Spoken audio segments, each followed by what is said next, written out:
네, 오늘은 하나님이 계시다, 하나님이 계시다라는 제목으로 말씀을 나누겠는데요. 이렇게 제목을 잡은 것은 11절에 보면요. 심판하시는 하나님이 계시다라고 다윗은 고백하고 있기 때문입니다. 우리가 살아가다 보면요. 참 불의가 이기는 것 같은 현실을 살 때가 있거든요. 그런데 그때 우리가 기억해야 되는 것은 하나님의 심판은 유효하다라는 것을 보여주는 것이라고 볼 수 있겠죠. 이러한 하나님의 그 심판을 다윗은 믿었기 때문에요. 사울 왕을 피해 도망 다니면서 두 번이나 죽일 수 있는 기회가 있었지만 자신이 그 심판자의 자리에 앉지 않았습니다. 죽이지 않았거든요. 왜냐하면 사울 왕이 부족하지만 그래도 하나님이 기름 부으심을 받은 왕이기 때문에 그 심판의 권한을 하나님께 맡겼다라는 것입니다. 그러니까 땅에서 심판하시는 하나님의 계심을 믿었기 때문이라는 것이겠죠.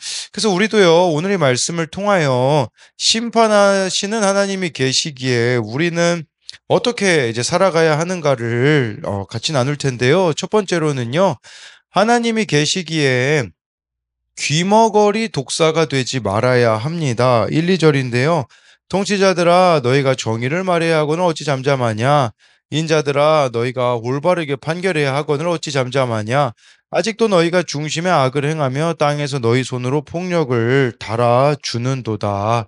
오늘 말씀은 정확히 어느 배경에서 기록되었는지는 나와 있지 않습니다. 그러나 1절에서 통치자들, 아마 이들은 사울 왕과 그의 신하들을 가리키는 것이라고 볼 수 있습니다. 문제는 뭐냐? 잠잠하냐? 침묵하고 있다라는 겁니다. 정의를 말해야 되는데 침묵하고 있고요. 올바르게 판결해야 되는데 동일하게 침묵하고 있다라는 것이죠. 1절에 보면요.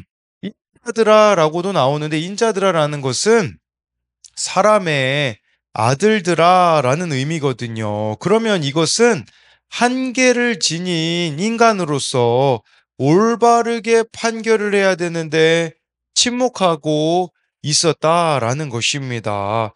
왜 그렇겠습니까? 그들은 하나님보다 인간을 더 두려워하고 있기 때문이죠. 더 정확히 말하자면 하나님을 믿지 못하기 때문입니다. 그러니까 이 정의라는 것은요, 어, 지도자로서 하나님의 말씀을 따르는 합법성을 가리키고요. 여기 또 보면 올바른 판결은 공정함을 뜻하는데 이것은 지도자로서 하나님과 사람들 사이에서 올바른 관계를 유지할 수 있는 자질을 말하는 것입니다. 2절에 나와 있듯이 이들의 인생 가운데는요, 하나님이 없기에 그 중심에 악밖에 없는 것이겠죠. 그렇기 때문에 너희 손으로 폭력을 달아준다라는 것은요, 이 달아주다라는 말이 정의를 저울에 비유해 공평하게 하는 것을 뜻하는 것인데 폭력을 달아준다라는 것은 불의를 집행한다라는 것입니다. 그러니까 이들은요, 사울 왕의 하수인이 되어서 잘못된 것을 알면서도 불의를 저질렀다라는 것이죠. 예를 들자면 다윗을 도와주었다라는 이유로 성전 제사장 85명을 죽이는 그런 일을 사울 왕이 지시하였고, 도액이라는 사람이 그런 짓을 저질렀죠. 그리고요, 이 당시 사회가 사울 왕 당시에 얼마나 불의한지를 보여주는 것이 있을 수 있는데 그건 뭐냐면 왜 어제 말씀에 보면요. 그 다윗이 동굴로 피했는데 아둘람 공동체, 아둘람 굴에 대해서 이야기 드렸을 때 환난당하고 원통하고 빚진 자들이 400명이나 다윗에게 몰려들었다라는 것이 의미하는 게 무엇이겠습니까? 그만큼 당시의 사람들이 불의를 저지르고 있었기 때문에 이렇게 환난당하고 원통하고 빚진 자들이 많았다라고 볼 수가 있는 것입니다. 3 절에 "아기는 모태에서부터 멀어졌으며 나면서부터 곁길로 나아가 거짓을 말하는도다." 악인은 모태에서부터 멀어졌다는 것인데, 여러분, 이것은 악인의 그 성향이 아주 오래된 것이라는 표현입니다. 그런데 여러분, 이 말씀은 우리가 거울로 봐야 됩니다. 우리 모두가 다 모태 죄인들 아니겠습니까? 그러니까 3절 말씀은 우리 스스로를 비추어 보는 거울이 되어야 된다라는 거예요. 그럼 이게 거울이 된다면 우리가 어떻게 될 수 있을까요? 나도 그 위치에 있으면 그렇게 될 수 있다라는 걸 알아야 된다라는 거죠. 여러분, 여러분들에게 권력이 생기면 어떻겠습니까? 별반 다르지 않을 수 있어요. 그러니까 우리가 권력을 잡아 높아지게 되고 성공하게 되어지면요, 치우칠 수밖에 없는 죄인임을 인정해야 된다라는 겁니다. 그래서 예수님께서도요, 이 세대를 향하여서 악하고 음란한 세대라고 말씀하셨습니다. 성공하기 위해 악해지고 성공하고 나면 음란해지는 것이 바로 우리들의 모습입니다. 여기서 누가 자유로울 사람이 있겠습니까? 다윗도 마찬가지예요. 지금은 쫓기는 입장이기 때문에 아마 이렇게 생각했을 거죠.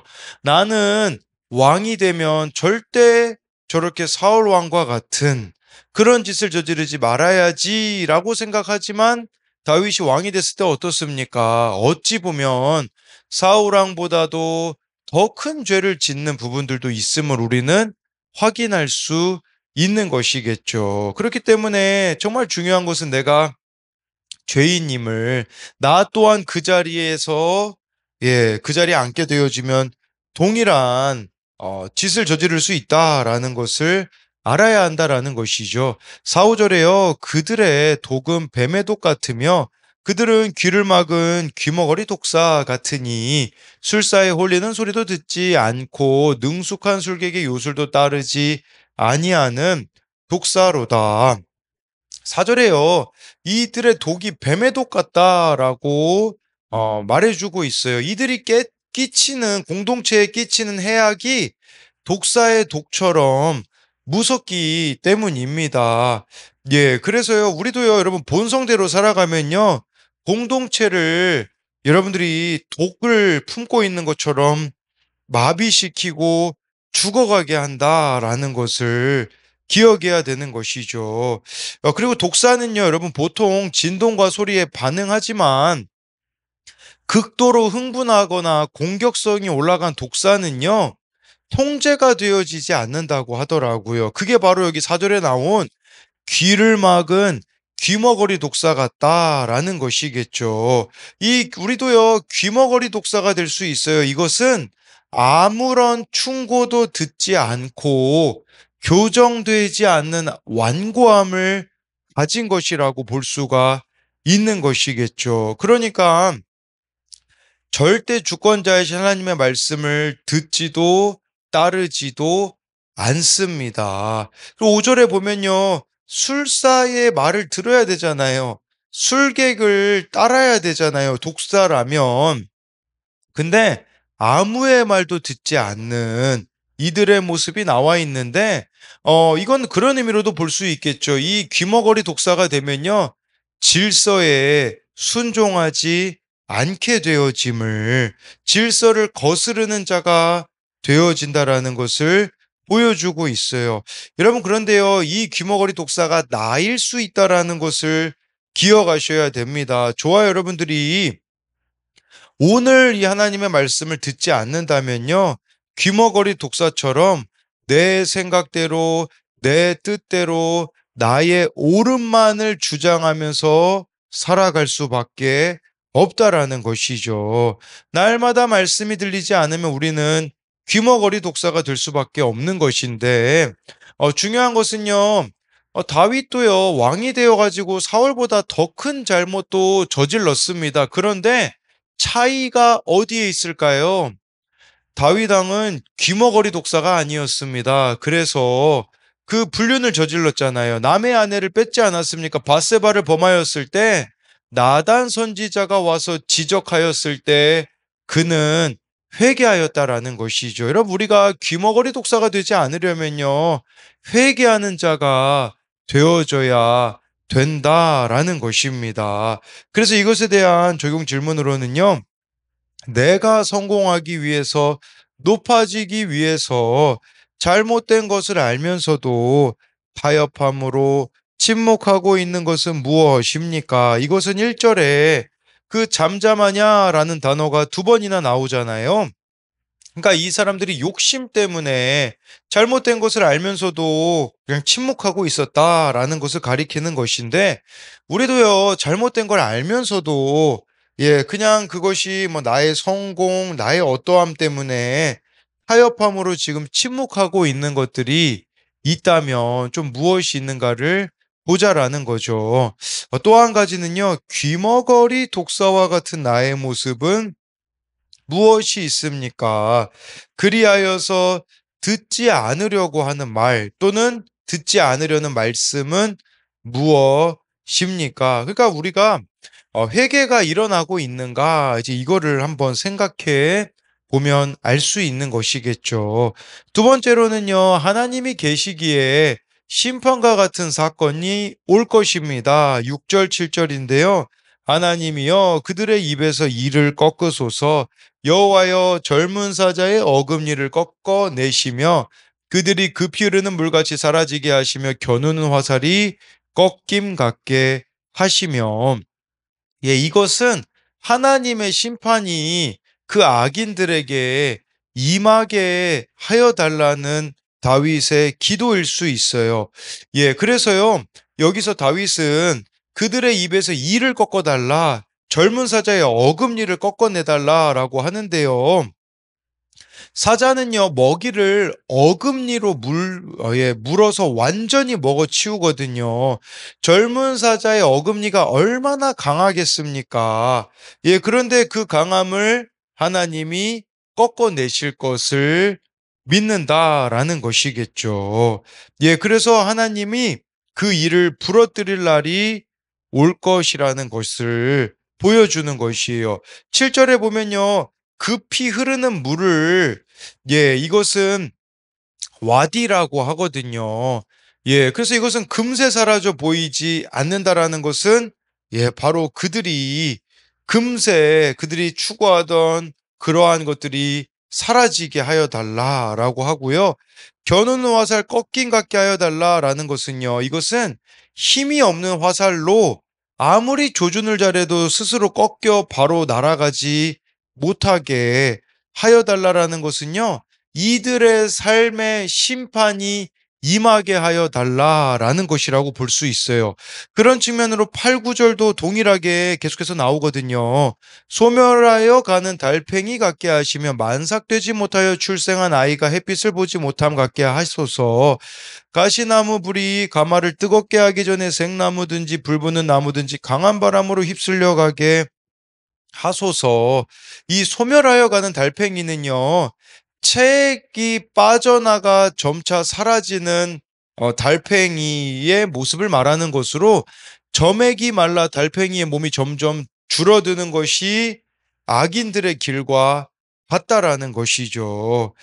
그래서 이들의 힘이 그렇게 소멸해 가게 하여 달라. 또 여기 출생한 아이가 햇빛 보지 못함 유산된 태아처럼 악인들이 되어질 것이라는 것을 말씀해 주고 있어요. 9절에 가시나무 불이 가마를 뜨겁게 하기 전에 이 가시나무가요, 얼마나 빨리 타는지 모릅니다. 그러니까요, 가마를 뜨겁게 할 수가 없는 것이겠죠. 그러니까 금방 악인들은 이처럼 꺼질 수밖에 없다라는 것을 보여주고 있어요. 그러니까 이 6절부터 9절이 의미하는 것은 하나님이 심판하실 날이 올 것이라는 것입니다. 여러분 우리도요. 그 귀머거리 독사와 같이 잘못된 길로 가면 하나님은요. 심판과 같은 사건을 주실 것이라는 거예요. 그게 바로 6절부터 9절이겠죠. 우리에게 이 심판과 같은 사건이 찾아올 때 여러분 그것은요. 돌이키라는 구원의 사건이라는 것을 회개하게 되어진다면 여러분 이 심판과 같은 사건은 우리들에게는 구원을 위한 사건이 되어질 수가 있다라는 것을 보여주는 것이겠죠. 10절, 11절을 보면요. 의인이 악인의 보복당함을 보고 기뻐하며 그의 발을 악인의 피에 씻으리로다. 그때 사람의 말이 진실로 의인에게 갚음이 있고 진실로 땅에서 심판하신 하나님이 계시다 하리로다. 라는 것은요. 10절에요. 의인이 그의 발을 악인의 피에 씻으리로다. 라는 구절은요. 악인이 의인의 발 앞에서 비참하게 망하게 될 것이라는 것을 보여주고 있어요. 11절에는요, 모든 것이 악인의 뜻대로 되지 않게 하나님이 하신다라는 것을 보여주고 있거든요. 그러니까 모든 것을 하나님께서 결국은 심판하실 날이 올 것이라는 것을 우리가 믿음으로 여러분들이 스스로 심판자가 되셔서는 안 됩니다.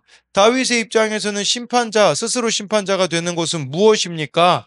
나를 힘들게 하는 사울 왕을 자신이 죽인다면 그것은 스스로가 심판자가 되는 것이겠죠. 그러나 다윗은 그렇게 하지 않고 하나님께 맡겼다라는 것이에요. 여러분, 우리도요, 스스로 복수하려고 하지 마시고 또 하나님께 맡겨야 되는 이 부분들에 대하여서는 맡기며 나아갈 수 있는 자가 되어져야 된다라는 것입니다. 그래서 이것에 대한 적용 질문은요.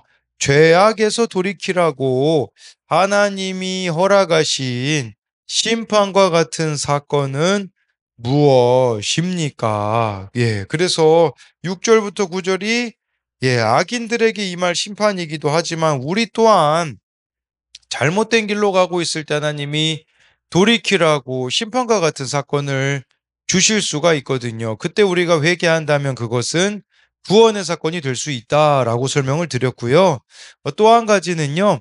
스스로 심판자가 되어서 복수할 것이 아니라 하나님께 맡겨야 할 문제는 무엇입니까? 예, 심판하신 하나님이 계시기에 다윗이 스스로 사울 왕에게 복수하지 않았던 것처럼요. 우리도 내가 막 심판자가 되어서 복수하고 미워하고 할 게 아니라 하나님께 믿음으로 맡겨야 되는 것이 무엇이 있는가를 생각해 보자라는 겁니다. 그래서 오늘 말씀을 요약하면요. 하나님이 계시기에 첫 번째로 귀머거리 독사가 되지 말아야 합니다. 그래서 여러분, 우리가 듣지 않으려는 그 완고함이 깨져야 되거든요. 오늘도 이 말씀을 통해 돌이키는 자가 되는 것이 귀머거리 독사가 되지 않는 것이고요. 하나님이 계시기에 두 번째로는요. 심판과 같은 사건이 올 것입니다. 그래서 여러분들, 이 심판 같은 사건은 악인들에게도 임하게 되어지지만 우리에게도 죄악에서 돌이키라고 하나님이 주시는 이 사건을 통해서 우리가 회개한다면 그것은 구원의 사건이 될 줄 믿습니다. 기도하겠습니다. 살아계신 하나님, 오늘 말씀에 통치자들이 잠잠합니다.